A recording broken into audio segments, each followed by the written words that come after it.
Assalamualaikum. I'm teacher from the Ilm Online Academy, and today we are going to start our next paper, that is the theory paper, and the season is May-June 2010 and the session is 2010. Okay, and the paper is of your extended theory paper 3.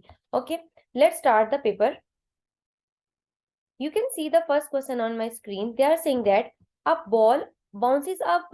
player bounces a ball of mass 0.60 kg. ठीक है, आपके पास 0.60 kg की एक ball है जिसको एक player जो है वो बाउंस करता है. ठीक है, it centre of mass move through a distance of 0.90 metre. जब वो उसको बाउंस करता है तो उसका जो सेंटर ऑफ मास है, जो आपकी बॉल है, वो डाउनवर्ड मूव करती है. और आपके पास कितनी वो हाइट कवर करती है वो आपकी है, that is given to you 0.90 metre. ठीक है, okay. Ignore the air resistance through this question. ठीक है, आपने क्या करना है, आपके जो टोटल क्वेश्चन है आपके पास, आपने इसमें से एयर रेजिस्टेंस को निग्लेक्ट कर देना है. इट्स मीन जब आपके पास बॉडी एयर में से मूव कर रही है तो आपके पास कोई भी एनर्जी लॉस नहीं हो रहा. So in the A part they are saying that calculate the decrease in the gravitational potential energy of the ball as it moved down through the 0.90 metre. ठीक है, तो आपके पास क्या है, आपने एनर्जी कैलकुलेट करनी है, ग्रेविटेशनल पोटेंशियल एनर्जी, जो कि डिक्रीज होगी. बिकॉज जब आपके पास डिक्रीज होगी इट्स मीन वो आपके पास कन्वर्ट हो रही होगी, बिकॉज एनर्जी कोई लॉस तो नहीं हो रही है. तो जब आपके पास बॉल हाइट से डाउनवर्ड मूव कर रही होगी तो आपकी जो पोटेंशियल एनर्जी है वो आपकी काइनेटिक एनर्जी में कन्वर्ट हो जाएगी. So gravitational potential energy is your mass into the gravity into the height of the body. Okay, so mass is given to you, that is 0.60. okay, multiplied with the gravity. You can see gravity की value आपके पास क्या है, that is 9.8 and the height is given to you, that is 0.90 meter. okay, further when you will put this in calculator you will got your answer as 5.2 joule. okay, so that is the decrease in your gravitational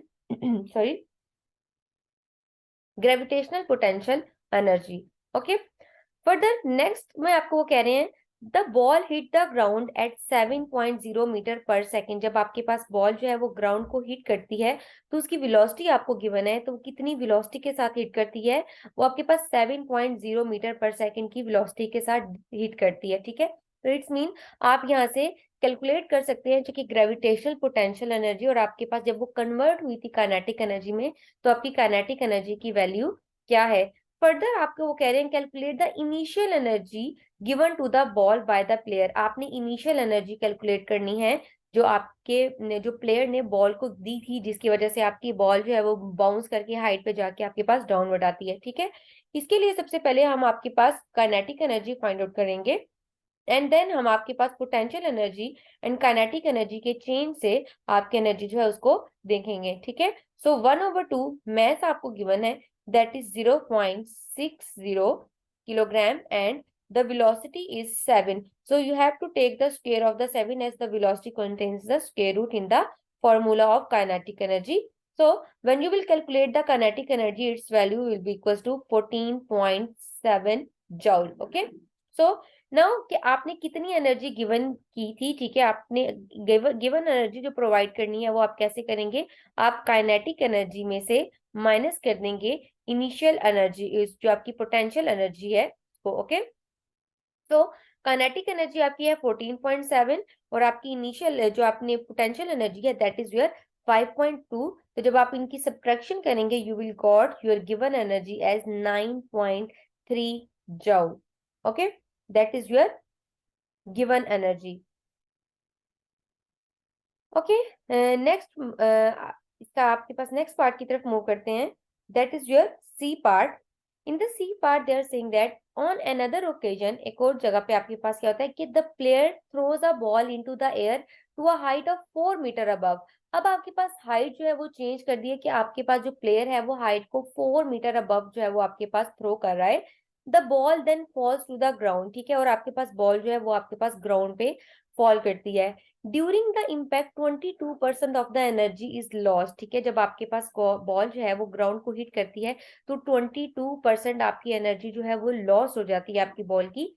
तो आपने बताना है suggest the one reason why energy is lost during the bouncing.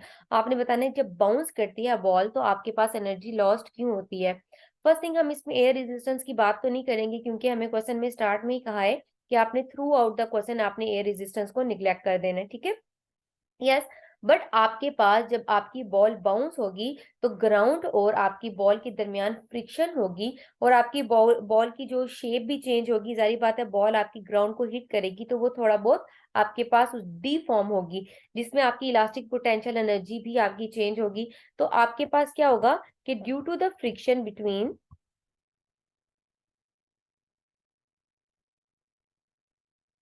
Friction between the ground and the ball, ठीक है, आपके पास ball और ground के दरमियान जो फ्रिक्शन होगी उसकी वजह से आपकी 22% एनर्जी जो है वो लॉस हो जाएगी। Calculate the height to which the ball rises after the bounces. आपने वो हाइट कैलकुलेट करनी है जिस हाइट पे आपकी बॉल जो है वो बाउंस करके जाएगी जब आपकी बॉल जो है उसने लेट से 22% जो एनर्जी है वो आपकी लॉस हुई है, ठीक है, उसमें। अब आपको पता है कि अगर आपके पास टोटल एनर्जी 100% है, आपकी गिवन एनर्जी जो आपने दी है उसमें से 22% एनर्जी जो है वो आपकी लॉस हो जाती है, इट्स मीन आपकी जो बाकी एनर्जी आपकी बॉल को मिल रही है दैट इज ओनली योर जी। आपको कैसे पता लगेगा आपके पास टोटल एनर्जी आपकी बॉल को मिलेगी वो कितनी होगी, that will B only 78%। Okay, 78% energy जो है वो आपकी होगी इस बॉल की। अब आपने वो हाइट फाइंड आउट करनी है जो 78 एंड जो उसके बाद लॉस करने के बाद आपकी हाइट जो है वो बॉल की क्या होगी अगेन जब आपकी बॉल जो है बाउंस होके एयर में जाएगी, ठीक है। तो यहाँ से अगर हम लोग law of conservation of energy देखें तो हमारे पास ये हमें पता लगेगा कि जो इनिशियल एनर्जी है आपकी, ठीक है, वो आपके पास इक्वल होगी योर फाइनल एनर्जी, ठीक है। आपके पास जो जितनी आपने इनिशियल एनर्जी प्रोवाइड की है वो आपकी फाइनल एनर्जी के इक्वल होगी। बट जो फाइनल एनर्जी है उसमें आपके पास 22% है वो आपके पास लॉस हो गया है। सो इट्स मीन जो भी आपकी इनिशियल एनर्जी होगी, ओके, फाइनल एनर्जी उसकी 78% होगी। Okay, so 78% of the initial energy. Okay, अब अगर आप यहाँ से हाइट को फाइंड आउट करना चाहें तो इनिशियल एनर्जी अभी हमने देखी है, initial energy is mass into the gravity into the height, okay, plus kinetic energy is half of mass into the velocity square. Okay, further equal के लेफ्ट साइड पे आप देखेंगे it will be equal to kinetic energy, ठीक है, that will be equal to half of mass into the velocity square. इस velocity को थोड़ा differentiate करने के लिए ये फाइनल वेलोसिटी है, मैं v प्राइम से इसको रिप्रेजेंट कर रही हूँ, plus your potential energy that is mg and height को मैं रिप्रेजेंट कर रही हूँ h प्राइम से, ठीक है। मास एंड ग्रेविटी की वैल्यू आपके पास सेम रहेगी। ओके, 78% को जब आप कन्वर्ट करेंगे it will be equal to 0.78 and you will multiply this value with its, ठीक है। So it will be equal to mv prime square divided with the 2, okay, plus mgh prime, okay, mgh prime with multiplication of 0.78, ठीक है। ये आपके पास 0.78 इनमें decrease आया, आप उसको उसके अकॉर्डिंग इसको कैलकुलेट कर रहे हैं, ठीक है। अच्छा, जो अब आपने हाइट पुट करनी है that will be your 4 metre, mass आपको गिवन है that is 0.60 multiplied with 9.8, okay, multiplied with the 9.8 and then multiply it with 4, your answer will be equals to 23.52 plus, okay, mass was 0.60 and multiply it with the 49, ठीक है, आप 49 7 7 49, ठीक है, and divide कर दें आप इस वैल्यू को 2 से तो आपकी वैल्यू होगी प्लस 14.7। ओके, फर्दर आप यहाँ पर इन वैल्यूज को जो है वो अपनी कैलकुलेट करें।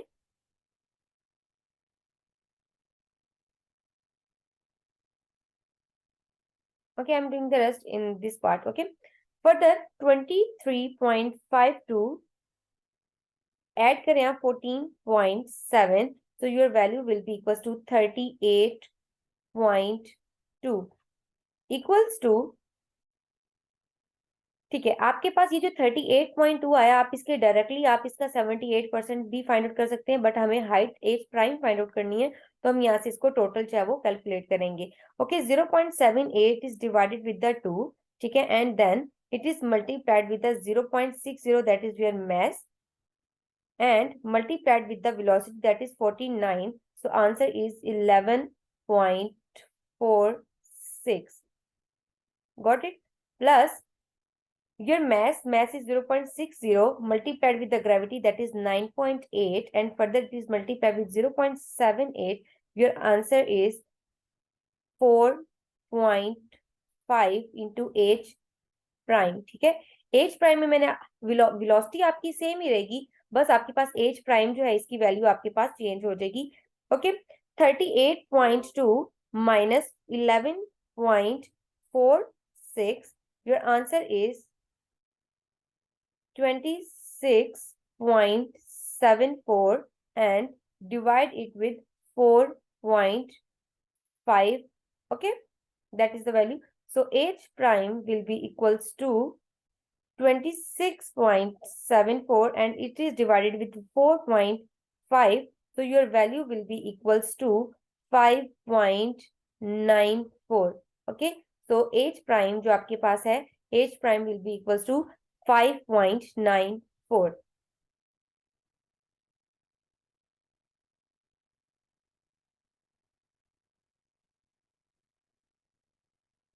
okay, let's move further.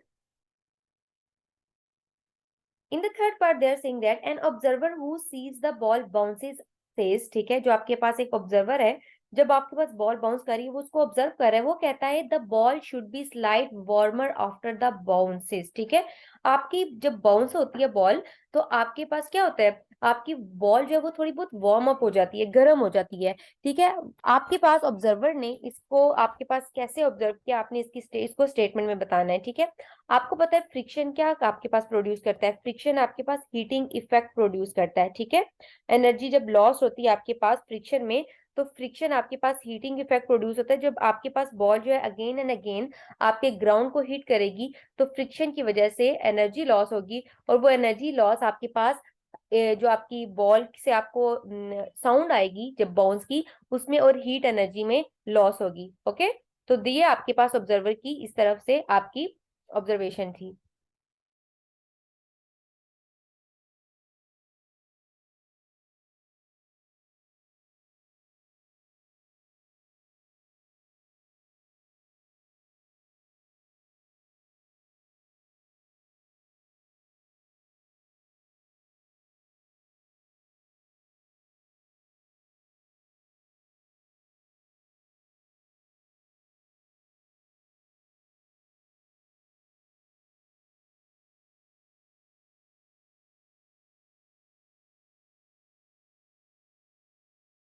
Okay, you can mark it from here कि आपके पास एनर्जी जो है वो लॉस हुई थी. ओके,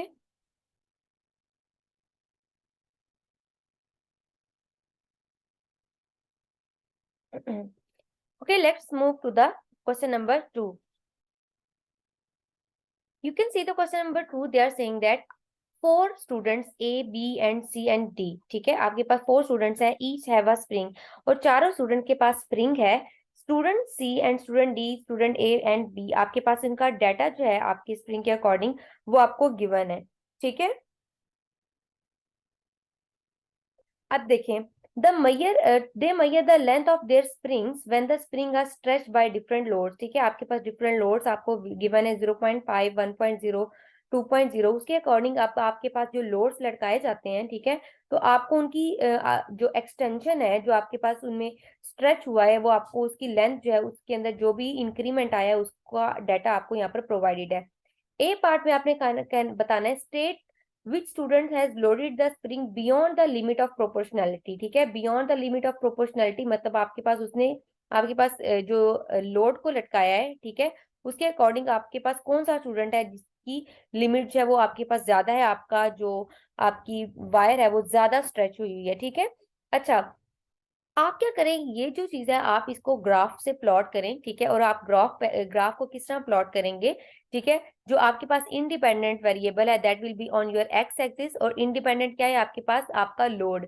ठीक है, आप 0.5 लोड, 1.02 एंड 2.5 आप डिफरेंट लोड्स को यहाँ पर पुट करें. ठीक है, और लोड के अकॉर्डिंग हर स्टूडेंट का ग्राफ प्लॉट करें कि जब 0.5 था तो फर्स्ट स्टूडेंट की लेंथ आपके पास क्या थी, और उसके बाद 0.5 पे सेकंड स्टूडेंट की लेंथ क्या थी, थर्ड स्टूडेंट की, और आपके पास कुछ कर्व्स आएंगी इन दिस पोजीशन, ठीक है, ऐसे करके, इस तरह करके कुछ पोजीशन में आपके पास कर्व्स आएंगी। जो कर्व आपके पास आएंगी उन कर्व्स की इंफॉर्मेशन से आपको पता चल जाएगा कि कौन सा स्टूडेंट है जिसने आपके पास जो आपकी लोड की है वैल्यू है वो आपके पास ज्यादा है, या आपके पास beyond the limit of proportionality आपके पास उसकी है, ठीक है। तो आप देखेंगे, आप यहाँ पे से अगर प्रॉपर ग्राफ प्लॉट करेंगे तो आपको पता चल जाएगा कि जो बी पार्ट है आपका, सॉरी, जो बी स्टूडेंट है, बी स्टूडेंट का ग्राफ आपको कुछ इस तरह कर्व्ड लाइन में शो होगा, और ये जो कर्व्ड लाइन है यही आपको शो करेगी कि आपके पास स्टूडेंट ने जो लोड है वो आपके पास ज्यादा जो है वो लगाया था, इस वजह से आपके पास जो इसकी लिमिट ऑफ प्रोपोर्शनैलिटी है वो इससे आपकी गिवन रिक्वायर्ड जो आपकी वैल्यू है उससे बियॉन्ड है, ठीक है, जो आपकी फिक्स वैल्यू होती है उससे ज्यादा है। Now second part, explain how you obtain your answer A, ठीक है, आपके पास आपने बताना है कि आपने ए पार्ट में, वन पार्ट में अपना आंसर जो है वो कैसे आपने बताया है, ठीक है, आपने उसकी इंफॉर्मेशन जो है इनको प्रोवाइड करनी है। तो बी पार्ट में आप ये एक्सप्लेन करेंगे, जो सेकंड पार्ट है इसमें आप एक्सप्लेन करेंगे आपने ये ग्राफ कैसे प्लॉट किया, ठीक है, आपने सारा बताना है कि आपने एक्स एक्सिस पे आपने लोड लिया, ठीक है, और जो वाई एक्सिस है उस पे आपने एक्सटेंशन को प्लॉट किया, वहां से आपको पता लगा कि आपके पास जो लिमिट ऑफ प्रोपोर्शनैलिटी जो है वहां से आपने बी स्टूडेंट का आंसर क्या दिया है, ठीक है। ओके, फ्रॉम माय ऑब्जर्वेशन ये बी आंसर था, आप अपनी ऑब्जर्वेशन से इसको प्लॉट करेंगे और आपको पता चल जाएगा कि आपके स्टूडेंट जो है किसकी जो आपकी प्रोपोर्शनैलिटी की लिमिट है वो बियॉन्ड द आपके पास थी, जो आपकी फिक्स वैल्यू थी।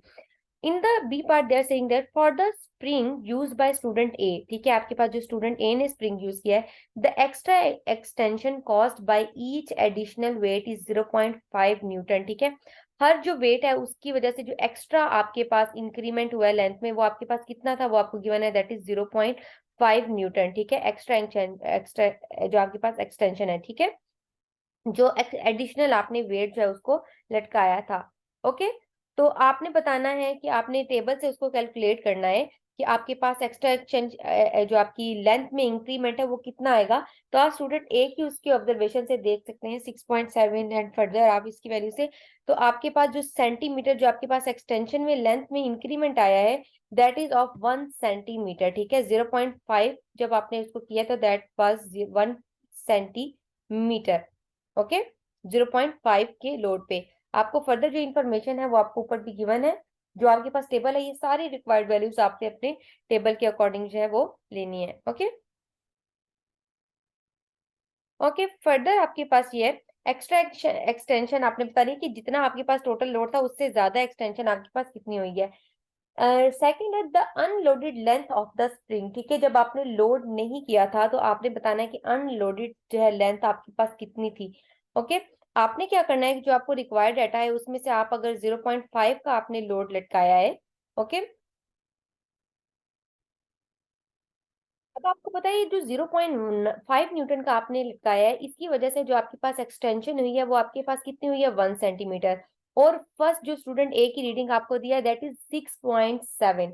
ओके, तो आप क्या करें 6.7 में से अगर 1.0 को माइनस करते हैं आप, तो आपको क्या मिलेगी, आपको एक्सटेंशन मिल जाएगी दैट इज 5.7। तो इसका मतलब जो ओरिजिनल लेंथ थी जब आपने लोड को नहीं लटकाया था, ठीक है, जब आपने लोड 7 को लटकाया तो आपके पास कितनी एक्सटेंशन हुई 1 सेंटीमीटर की, जो अभी हमने फर्स्ट पार्ट में देखा है, ठीक है, फर्स्ट पार्ट के आपके पास 1 सेंटीमीटर लेंथ थी। अब देखें 1 सेंटीमीटर में से जब आप 6.7 में से 1.0 सेंटीमीटर को माइनस करेंगी तो आपका आंसर आएगा 5.7 सेंटीमीटर, ठीक है, तो इसका मतलब है जो ओरिजिनल लेंथ थी या अनलोडेड जब आपने लोड को नहीं लटकाया था तो वो आपके पास लेंथ कितनी थी, दैट वाज योर 5.7। ओके, और जो 1 सेंटीमीटर आपके पास इंक्रीमेंट है ये भी हम लोगों ने उसी से आपके पास देखा है। Now you can see the C part. A student A obtain a second spring that is identical to his first spring. ठीक है, आपके पास स्टूडेंट A ने क्या किया, आपके पास सेकंड स्प्रिंग लिया है जिसकी लेंथ आपके पास या फिर आपके पास जो बिल्कुल आइडेंटिकल था आपके पास फर्स्ट स्प्रिंग जैसे। ही Hanks the two spring side by side, उसने दोनों स्प्रिंग्स को साइड बाय साइड जो है वो आपके पास फिगर में शो किया हुआ है, इस तरह करके हैंग कर दिया है। Use the table to calculate the length of each spring when the load of 2.5 newton is hung, ठीक है। जब आपने बताना है कि आपने यूज द टेबल, आपने टेबल को यूज करके आपने बताना है लेंथ ऑफ ईच स्प्रिंग, आपने हर स्प्रिंग की लेंथ बतानी है जब आपने उसके अंदर 2.5 न्यूटन का लोड जो है वो हैंग अप किया है, ठीक है। तो आपने उसके अकॉर्डिंग बताना है कि आपके पास कितनी आपकी एक्सटेंशन होगी। अब देखें, आपने जब 0.5 का लोड लगाया, ठीक है, आपके पास जब फर्स्ट लोड था वहां से हमें स्टूडेंट ए का पता लगा कि 0.5 के लोड पे हमारे पास जो लेंथ की इंक्रीमेंट थी वो कितनी हुई थी। लेंथ की इंक्रीमेंट जो है वो हमारे पास 1 सेंटीमीटर हुई थी। ओके, अब आपने क्या करना है, आपने 2.5 न्यूटन जो है उसको आपने अप्लाई करना है, ठीक है। तो अगर आपके पास 0.5 जो है वो 1 सेंटीमीटर को इंक्रीज करता है तो 2.5 आपके पास कितनी लेंथ को इंक्रीज करेगा। अब देखिए, आपको स्प्रिंग से शो हो रहा है कि आपके पास स्टूडेंट ने स्प्रिंग जैसे लगाया है। अब जो ये सेंटर का लोड है वो आपके पास इस स्प्रिंग में और इस स्प्रिंग में डिस्ट्रीब्यूट हो जाएगा, ठीक है। तो टोटल लोड कितना आपके पास 2.5 का है। तो 2.5 का अगर आप हाफ लेते हैं, ठीक है, क्योंकि हाफ लोड ये आपके पास जो है कैरी करेगा और हाफ लोड जो है ये स्प्रिंग आपके पास कैरी करेगा, ठीक है। तो इट्स मीन जो एक स्प्रिंग है आपके पास उसका लोड कितना हो जाएगा, 2.5 divided with the 2, your answer will be equal to 1.25, ठीक है। तो इसका मतलब 1.25 सेंट आपके पास लोड जो है वो आ जाएगा। ओके, अब आप क्या करेंगे, आप अपनी जो आपकी फिगर है आप उसके अकॉर्डिंग जो आपको इन्फॉर्मेशन गिवन है आप उसकी इन्फॉर्मेशन से देखेंगे कि आपके पास कितना लोड जो है वो आपको प्रोवाइडेड आपने लटकाया है, ठीक है। तो अगर आप 1.25 के अकॉर्डिंग आप अपनी लेंथ की इंक्रीमेंट देखते हैं, ठीक है, तो वो आपके पास क्या आएगी, आपके पास अगर 2.5 लोड है, वन वन उसके 1.25 जो है वो 1 का लोड है और जो दूसरे का है वो 1.5, तो टोटल जो है वो आपके पास 2.75 आपके पास लोड है, ठीक है। उसमें आपने ऐड कर देना है 5.7 सेंटीमीटर को, ठीक है। सो 5.7 सेंटीमीटर प्लस आप उसमें करेंगे किसको, 2.75 को, ठीक है। तो आपके पास जो लेंथ होगी total that will be equal to 8.45 centimetre, ठीक है। तो ये 8.4 सेंटीमीटर आपकी टोटल जो है वो length. Okay, now let's move to the question number 3।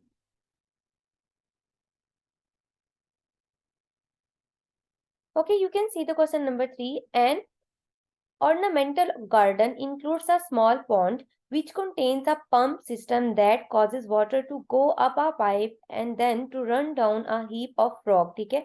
आपके पास वाटर जो है वो आपके पास एक हाइट पे मूव करता है एक पंप के थ्रू और फिर आपके पास वहां से हीप डाउन जो है वो आपके पास मूव करके डाउनवर्ड आता है, जैसे गार्डन में आपके पास ये जो है वो आपको शो किया हुआ है, लगा हुआ है, ठीक है। द डेंसिटी आपको वाटर की गिवन है, ठीक है, and the volume 1 litre is equal to आपको गिवन है 1 लीटर जो है वो आपके पास किसके इक्वल है, आपके पास that is 0.001 metre cube.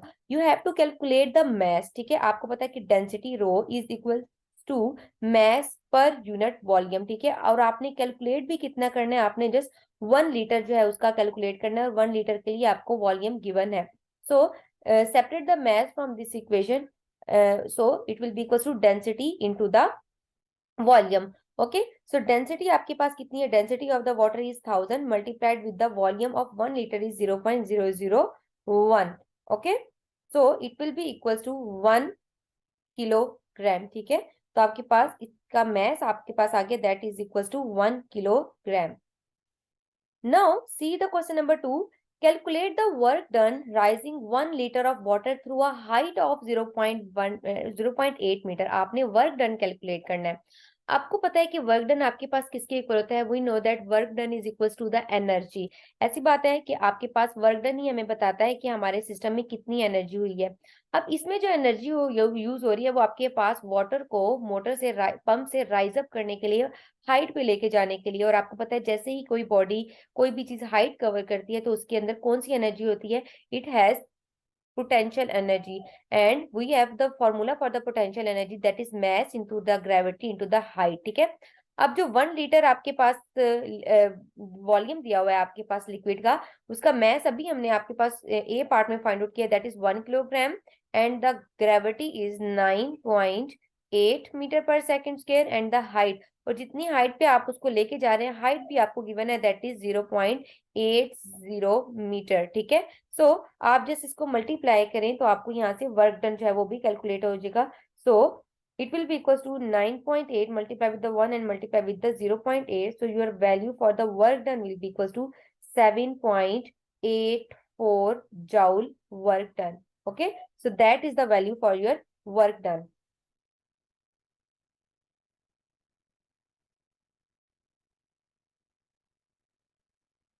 Okay, next they are saying that the pump lift 90 litre of the water पर मिनट. ठीक है, आपके पास 90 लीटर वाटर को आपके पास पंप जो है वो लेके जा रहा है आपके पास हाइट पे.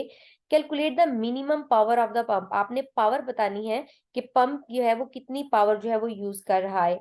यू नो दैट पावर आपके पास किसके इक्वल होती है? Power is equal to, yes, energy divided with the time. अब एनर्जी आपके पास कौन सी एनर्जी है? Energy divided with the time per minute. आपको 1 मिनट में, आपको पता है कि 1 मिनट में हमारे पास कितने सेकंड्स होते हैं? We know that 1 minute contains 60 seconds. ठीक है, सो 1 मिनट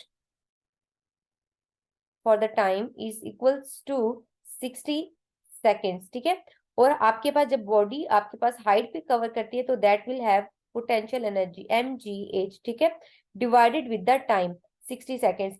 अच्छा, अब आपके पास जो पहले आपने जो मैथ पुट किया था वो 1 लीटर था. 1 लीटर के लिए मैथ कितना था? 1 kg. तो 90 लीटर्स के लिए मैथ कितना होगा आपके पास? 90 kilogram. So it will be equal to 90 multiplied with the gravity that is 9.8. और आपके पास जितनी हाइट पे आपके पास उसको लेके जाए थे वो हाइट भी आपको गिवन है. ठीक है, और हाइट आपके पास वही है, that is equal to 0.8. I think yes, that was yes 0.8 metre height. 0.8 meter. Okay, and further divide it with the 60 seconds. So just calculate this value on the calculator. It will be 90 multiplied with the 9.8 and further it will be multiplied with 0.8 and divide the total value with 60. So total value for the power will be equals to, yes, 11.7. You can mark it as 12 watt. Okay, and you can also put the unit as joule per second, as joule is the unit for the energy and time is seconds is the unit for the time. Now in the D part they are saying that the pump is switched off. अब आपके पास क्या होता है? इस pump को switch of कर दिया जाता है. Immediately after the pump is switch off, जैसे ही आप पंप को स्विच ऑफ करते हैं, what is the value of the water pressure at the bottom of 0.8 metre के पास. ठीक है, आपने बताना है कि प्रेशर आपके पास बॉटम पे कितना होगा जैसे ही आप पंप को ऑफ करते हैं, due to the water in the pipe. ठीक है, जो पाइप में आपके पास वाटर है उसकी वजह से आपने प्रेशर जो है उसको फाइंड आउट करना है. ओके, आपको पता है कि प्रेशर आपके पास, जैसे हम लोगों ने इक्वेशन आपके पास देखी है. ठीक है, हमारे पास हाइड्रोलिक लिफ्ट वाला ये चैप्टर है, इसमें आपने देखा होगा इक्वेशन आपके पास हमने देखी थी, that is rho into the gravity into the height. ठीक है, आपको पता है कि आपके पास रो जो आपके पास डेंसिटी है ये आपको गिवन है, that is 1000 multiplied with the gravity that is 9.8. और आपके पास हाइट उन्होंने बताई है कि आपके पास जो डेप्थ है आपकी दैट इज 0.8 मीटर. ठीक है, तो आपको यहाँ से पता चल जाएगा कि डेप्थ पे आपके पास टोटल प्रेशर जो है वो कितना है. So 1000 is multiplied with the 9.8 and further आप इसको मल्टीप्लाई करें 0.8 के साथ. So your value for the pressure will be equal to 7840 pascal. Okay, as Pascal is the unit for the pressure. Okay, let's move to the next question. Now we have question number 4. In question number 4, they are saying that a technician has asked to design a liquid in glass thermometer. ठीक है, आपके पास एक technician है जिसको हमने कहा है कि आपने ग्लास थर्मामीटर जो है लिक्विड जो है उसको डिजाइन करना है using the alcohol as liquid, और आपने उसके अंदर जो लिक्विड यूज करना है that is your alcohol. State what is meant by the sensitivity of the thermometer. आपने बताना है कि थर्मामीटर की सेंसिटिविटी क्या होती है. ठीक है, सेंसिटिविटी आपके पास किसी भी मटेरियल की आपके पास क्या होती है कि वो कितना टेम्परेचर जो है वो गेन कर सकता है, या आपके पास उसका टेम्परेचर कितना ज्यादा जो है वो आपके पास राइज या आपके पास पर यूनिट वो कितना टेम्परेचर को एक्वायर कर सकता है अपनी बॉडी के अंदर, कितना उसको अपने पास एक्सपेंड हो सकती है उसकी लेंथ, या फिर उसकी जो आपके पास वॉल्यूम है उसमें कितना चेंज आ सकता है. ठीक है, तो दैट इज आपके पास होती है sensitivity of the temperature of the thermometer. तो आपके पास यहाँ होगा कि the amount of heat of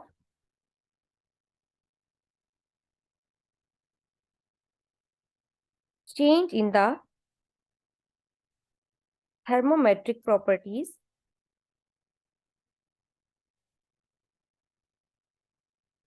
for a unit change in temperature. Okay.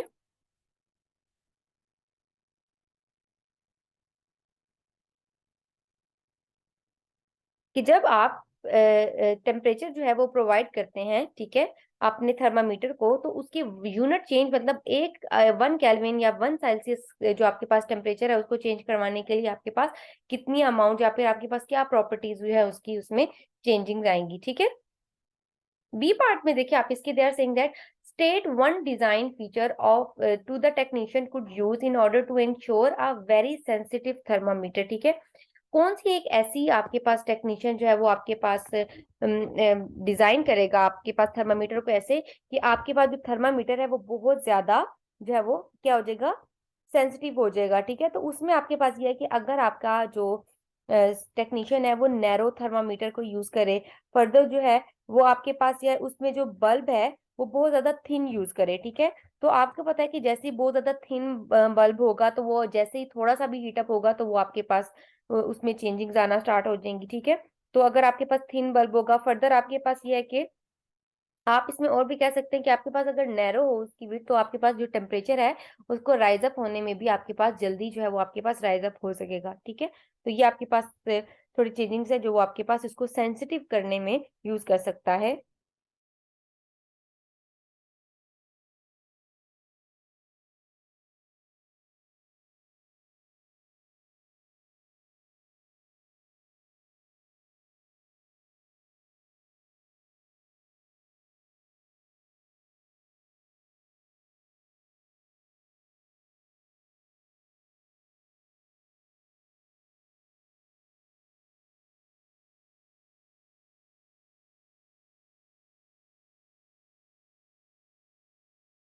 Okay, next आप देखिए बी पार्ट में है state what is meant by the range of thermometer. आपने बताना है कि थर्मामीटर की रेंज का क्या मीनिंग है।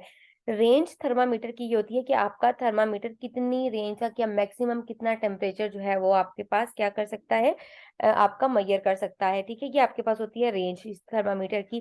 फर्दर आप इसको ये भी कह सकते हैं कि अगर आप डिफरेंस देखें कि इनिशियल और आपके पास जो आपकी हाईएस्ट या लोएस्ट टेम्परेचर के दरमियान कितना डिफरेंस है, ठीक है, तो वही आपके पास क्या होगी, that will be your range of the thermometer, ठीक है। कि आपके पास कम से कम और ज्यादा से ज्यादा आपका थर्मामीटर जो है वो कितना टेम्परेचर जो है वो मेजर कर सकता है।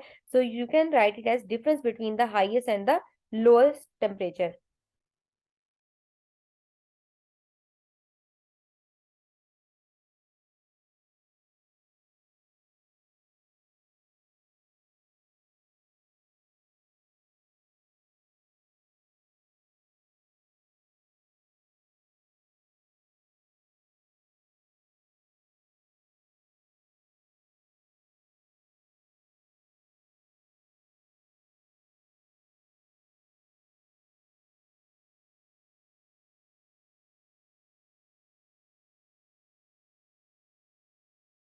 फर्दर आपके पास इसी बी पार्ट में आपने देखें state one design feature that would ensure that the thermometer measure the desired range temperature, ठीक है।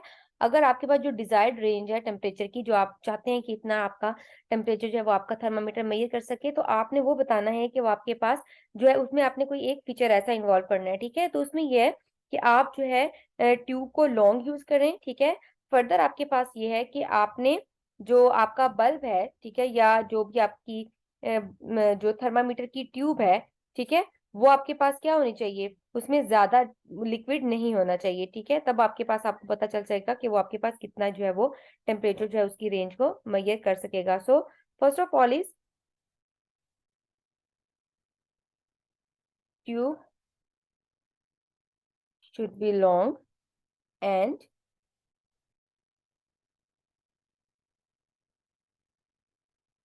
there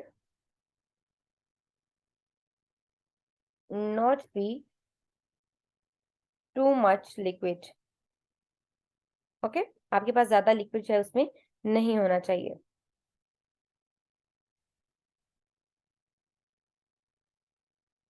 Now further C part, state what is meant by the linearity as it applies to the thermometer. ठीक है, linearity का meaning आपके पास क्या होता है thermometer के अकॉर्डिंग. ठीक है, linearity या लीनियर का मतलब क्या होता है, लीनियर का मतलब ये होता है कि जैसे जैसे आपका टेम्परेचर जो है या थर्मामीटर का टेम्परेचर जो आपका इंक्रीज हो रहा है, ठीक है, उसमें जो आपके पास टेम्परेचर में जो चेंज आ रहा है, ठीक है, हर सेल्सियस, जैसे आप 1 डिग्री अगर आपने 1 सेल्सियस या 1 केल्विन टेम्परेचर इंक्रीज किया है तो 2 डिग्री चेंज आया है. अगेन आपने 1 सेल्सियस इंक्रीज किया तो अगेन 2 डिग्री आपके पास चेंज आया है. तो ये आपके पास लीनियरिटी होती है कि आप एक जितना आप टेम्परेचर इंक्रीज कर रहे हैं तो हर टेम्परेचर हर 1 डिग्री में आपके पास सेम चेंज आ रहा है. ठीक है, so if the liquid expends, liquid expand ये आपके पास बताएगा कि आपको टेम्परेचर कितना राइज अप हो रहा है या फॉल हो रहा है. ठीक है, by the same amount for every degree Celsius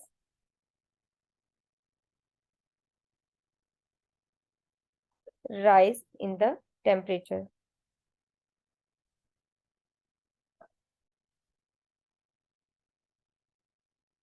okay, further देखें, state one design feature that would ensure the linearity in the technician thermometer. ठीक है, जो आपके पास टेक्नीशियन जो आपका थर्मामीटर जो है उसमें आपके पास यूज कर रहा है, उसमें वो आपके पास एक कैसा फीचर जो है वो आपके पास लाए जिससे आपके पास जो थर्मामीटर है उसमें क्या आ जाए, उसमें लिनियरिटी आ जाए. ठीक है, तो इसमें क्या है कि आपके पास उसको आपका जो यूनिफॉर्म रखना है टेम्परेचर, या आपके पास कैसा करना है ताकि आपका जो अल्कोहल जो है या आप जो वो यूज कर रहा है, ठीक है, जो उन्होंने हमें कहा है कि अल्कोहल यूज करेगा, वो आपके पास एक्सपेंड होना चाहिए, वो आपके पास यूनिफॉर्म एक्सपेंड होना चाहिए. यूनिफॉर्म का मतलब होता है विद सेम इक्वल इंटरवल के साथ. ठीक है,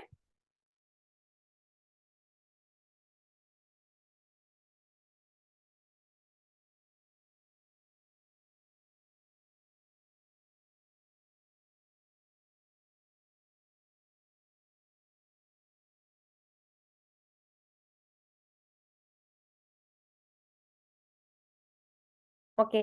अगर आपके पास अल्कोहल यूनिफॉर्मली एक्सपेंड होगा, इसका मतलब क्या है कि आपके पास टेम्परेचर जो है वो आपके पास एवरेज चेंज आपके पास जो है वो इक्वली आ रहा है. ठीक है, तो यही आपके पास लिनियरिटी को आपके पास बताएगा. ठीक है, further let's move to the question number 5. Yes, in the fifth question, they are saying that the apparatus shown in figure 5.1 is used to demonstrate how a coin and the piece of paper fall when they release from the edge. ठीक है, आपके पास coin और आपको piece of paper दिखाया हुआ है, जब वो आपके पास fall करवाए तो वो आपके पास कैसे जो है वो downward move कर रहे हैं. At the position shown in figure, जो आपके पास position दिखाई गए हैं, the paper is descending at constant speed but the coin is still accelerate. ठीक है, वो आपके पास constant speed के साथ जो है वो डाउनवर्ड मूव करके आ रहा है मिड यूनिफॉर्म के साथ. ठीक है, और जो आपका कॉइन है वो अगेन एंड अगेन आपके पास उस एक्सेलरेट हो रहा है, मतलब उसकी वेलोसिटी इंक्रीज हो रही है. ठीक है, in term of the force acting explain these observation. ठीक है, आपने बताना है कि जो फोर्स एक्ट करती है आपके पास, तो आपने बताना है कि आपके पास उसमें आप उसके अकॉर्डिंग आपने ये बताना है कि आपने ये जो ऑब्जर्वेशन है ये आपके पास उस फोर्स के अकॉर्डिंग आपकी क्या ऑब्जर्वेशन होंगी. अगर आप इसके अकॉर्डिंग देखें तो आपको पता है कि आपकी जो एयर रेजिस्टेंस होती है, जो फ्रिक्शन फोर्स होती है, उसका आपके पास रोल होता है, डिपेंड करता है वो आपके पास मैस के साथ. ठीक है, जो एयर रेजिस्टेंस है, जब वो आपके पास आपकी कोई भी बॉडी डाउनवर्ड आ रही है तो उसके ऊपर एयर में से मूव कर रही है तो उसके ऊपर एयर रेजिस्टेंस एक्ट करेगी. जब पेपर डाउनवर्ड मूव करेगा तो पेपर का मैस आपके पास कम है और जो उसके ऊपर एयर रेजिस्टेंस एक्ट कर रही है वो आपके पास ज्यादा होगी. ठीक है, जब आपके पास पेपर मूव करके डाउनवर्ड आएगा तो उस पे जो एयर रेजिस्टेंस अपवर्ड में एक्ट कर रही है, ठीक है, वो आपके पास लो होगी. ठीक है, और आपके पास जो उनकी फोर्सेस हैं वो आपके पास ऑलमोस्ट बैलेंस हो जाएंगी, तो इसकी वजह से अपवर्ड और डाउनवर्ड फोर्स के बैलेंस होने की वजह से आपके पास कोई एक्सेलरेशन नहीं होगी और आपके पास कांस्टेंट स्पीड के साथ आपका पेपर जो है वो डाउनवर्ड आएगा. बट जो कॉइन है उसका मैस बहुत ज्यादा है और जो आपके पास जो एयर रेजिस्टेंस है वो आपके पास कम है, तो इसी वजह से आपके पास क्या होगा, कॉइन जो है वो बहुत ज्यादा वेट होने की वजह से, कॉइन का वेट ऑलमोस्ट बहुत ज्यादा नहीं मतलब लेकिन पेपर से उसका ज्यादा है. ठीक है, तो वो आपके पास डाउनवर्ड जो है वो ज्यादा फोर्स के साथ आएगा, जिसकी वजह से अपवर्ड और डाउनवर्ड फोर्स आपके पास बैलेंस नहीं होंगी और आपका कॉइन जो है वो आपके पास उसकी मोशन जो है वो आपके पास चेंज होगी. तो कॉइन में आपके पास क्या होगा कि कॉइन में आपके पास upward force of air resistance will be balance by the downward force. Okay,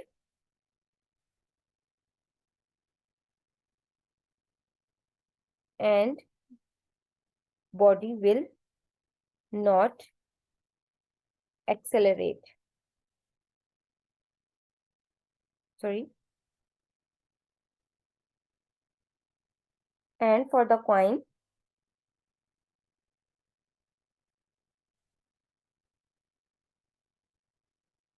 the weight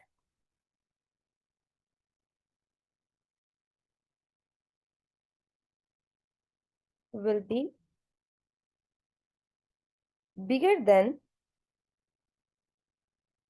the air resistance. So it will keep on accelerating.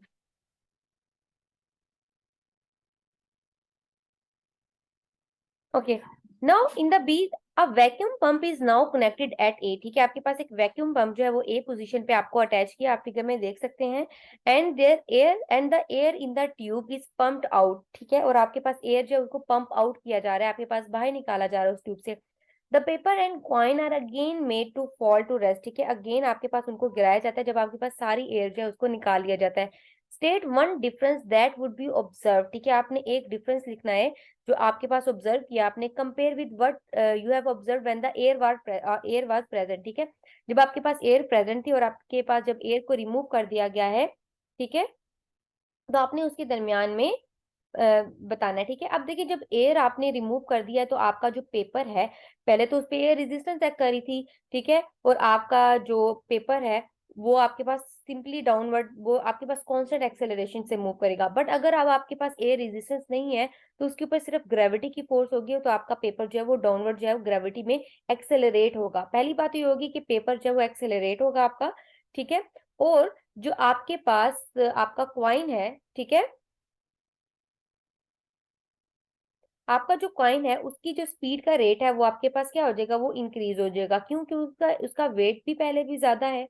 और दूसरी बात ये है कि आपके जो कॉइन है अब उसके ऊपर एयर रेजिस्टेंस पहले एक्ट कर रही थी, अब वो भी एयर रेजिस्टेंस उस पर एक्ट नहीं कर रही. ठीक है, तो ये आपके पास डिफरेंस जो है वो आपको ऑब्जर्व होगा.